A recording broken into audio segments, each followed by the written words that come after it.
save nation. Save doctors, Save nation. no duty, no safety, No duty. no safety, No duty. no safety, No duty. No safety. No duty. No safety. No duty. No safety. No duty. No safety. No duty. No safety. No duty.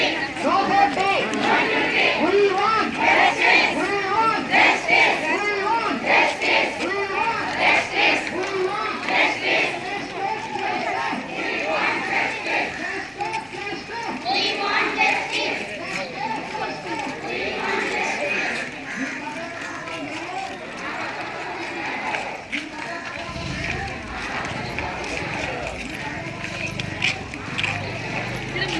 Conduct చేస్తున్నాము. మహిళలపై అత్యాచారాలు, మహిళలకు న్యాయం. We want కల్పించాలని ఇందు మూలంగా మేము కోరుతున్నాం. అలాగే ప్రభుత్వం సరైన చర్యలు తీసుకుని ఈ దుండగల్ని సరైన రీతిలో శిక్షించేంత వరకు మా యొక్క ఈ ధర్నా కార్యక్రమాలు కానీ లేదా మిగతా కార్యక్రమాలు కొనసాగుతాయని తెలియజేస్తున్నాం. ఇందు మూలంగా ఇప్పటి వరకు నార్మల్ ఓపీ సేవలు బంద్ చేశాము, ఆపాము. ఇక్కడి నుంచి ఎమర్జెన్సీ సేవలు కూడా ఆపడానికి మేము వెనకాడమని ఇందు మూలంగా అందరికీ తెలియజేస్తున్నాం. దయచేసి ప్రజలందరూ మా బాధలను అర్థం చేసుకుని ప్రభుత్వ బాధ్యత.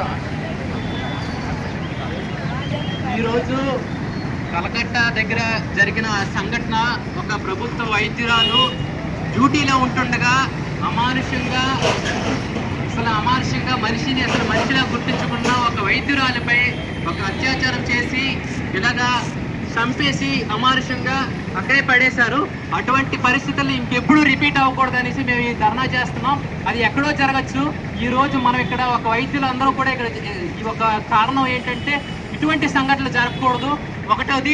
రెండోది మళ్ళీ అటువంటి సంఘటనలు ఎప్పుడైనా చేశారంటే దానికి ఒక పరిష్కారం ఉండాలి. కాబట్టి అటువంటి వాళ్ళని ఖచ్చితంగా శిక్షించాలి.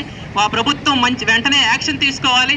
ఇటువంటి సంఘటనలు చేస్తే ఎంత దారుణంగా ఉంటుందో, శిక్ష ఎంత ఘోరంగా ఉంటుంది అనేది ప్రభుత్వం మాకు ఖచ్చితంగా ఇమీడియట్గా యాక్షన్ తీసుకోవాలని మేము ఈ మానవహారం చేస్తున్నాం.